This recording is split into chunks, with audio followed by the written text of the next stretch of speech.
Right, so I am today going to talk you through how to squat. The first thing I'm going to do is take off my shoes. This is because today I'm wearing runners. For a runner, you don't have as good stability. So if you see this got a nice big foam, and they're great for running and for suspension and bounce on the floor. We do not want bounce when we are squatting. So I recommend either taking off your runners and going barefoot or socks. You probably don't want to go barefoot in the gym, or getting more of a flatter shoe, which is better for lifting. So anything like a Van or a Converse or some Metcons that give you a bit more stability through the floor. Now, if you haven't already watched the video on posture, I recommend you go back and watch that first, where I talk about shoulders back, chest proud, core braced, because we're always going to say that to ourselves before we do any type of movement. So with a squat, we want our feet to be, some people like straight forward. It's okay if you want to sort of externally rotate slightly. Everyone is different. And that is one of the key things to remember about a squat, is that every single body is different. And we have different length thighs, different length lower legs, we have different length torsos. So somebody else's squat could look very different to yours. So do not compare, just learn what is the right positioning for you and what feels good and safe. So for me, I like to have my feet ever so slightly externally rotated, a little bit wider than hip width apart, okay?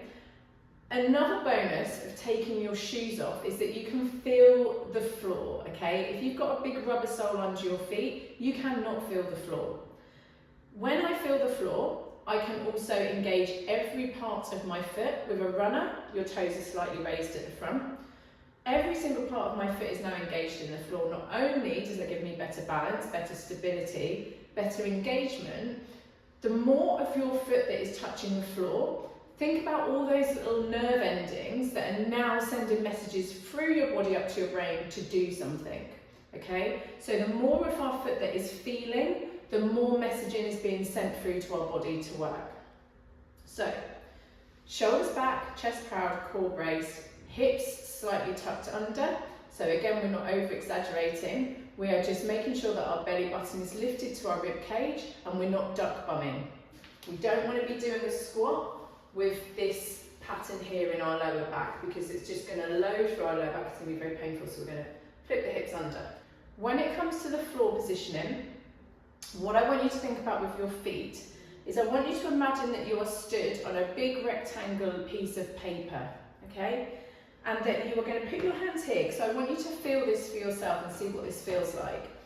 I want you to push your feet into the floor, and then I want you to try and rip that piece of paper apart. So you're pushing down and you're trying to tear that paper apart, but without rocking over on your feet. So I'm pushing down, I'm going to put my hands here, and when you do it as well, follow along, you will feel the same thing. When you pull apart, you see that turn on? See the difference? This is turning on. So everything is going to be engaged now when I move down into that squat. So we're pushing down, we're pulling apart, shoulders back, chest proud, core braced. Now, from the side, I'm going to show you what this looks like.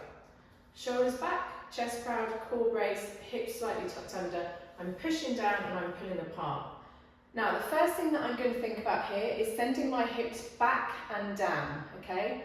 See a lot of people squatting, where they do this as their first part of their movement, is they bring their chest down so they think they've won, they've done it, there we go, job done. But I want you to think about bringing that bum back and down. So I like to bring my arms forward when I'm doing this body weight, because it gives you a little bit of balance as well.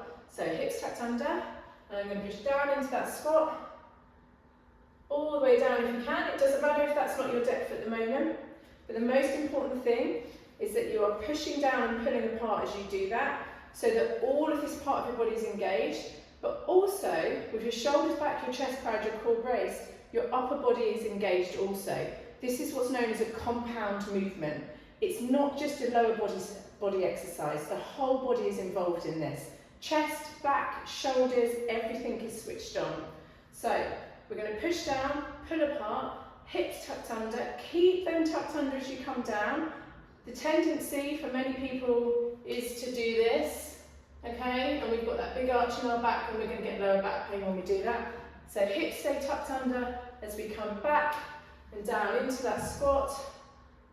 Hold it there for a second, and then drive the floor away as you come up to that top position. Now you'll notice that I'm doing this really slowly. There are a number of reasons. First reason is that it gives me time to think about what I'm actually doing. If we're just bouncing down into squats, we're not really giving our body time to think about what we're supposed to be feeling, what muscles are supposed to be switched on. And that's everything, okay? Everything should be switched on.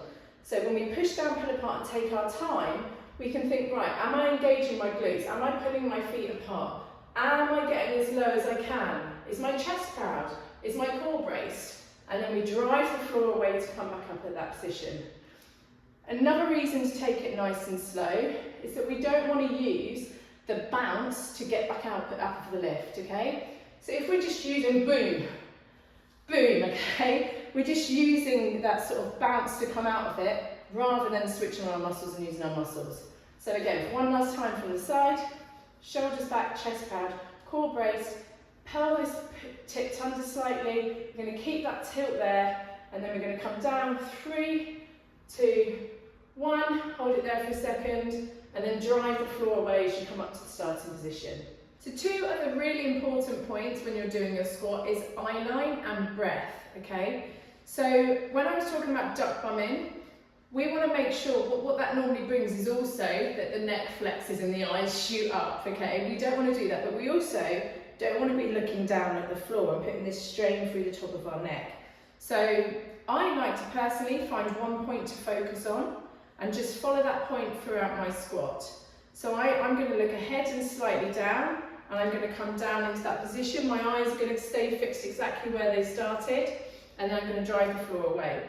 This also really helps stopping you feeling a little bit seasick, which I used to have when I used to come up and down and my eyes used to go like this. You can start to feel a little bit nauseous. So find a fixed point, work on that point as you come down, keep your eyes fixed there, and then drive the floor away. Now the final thing, which is really important here, is breath. Very often people get dizzy when they're doing squats. I still do sometimes now myself, because sometimes you can just forget to breathe, especially when you're lifting heavy. So I want you to focus on taking a big deep breath in. You're going to brace your core, and then you're going to hold that breath as you come down, and then you're going to breathe out on the exertion on the way up, okay? So big deep breath in.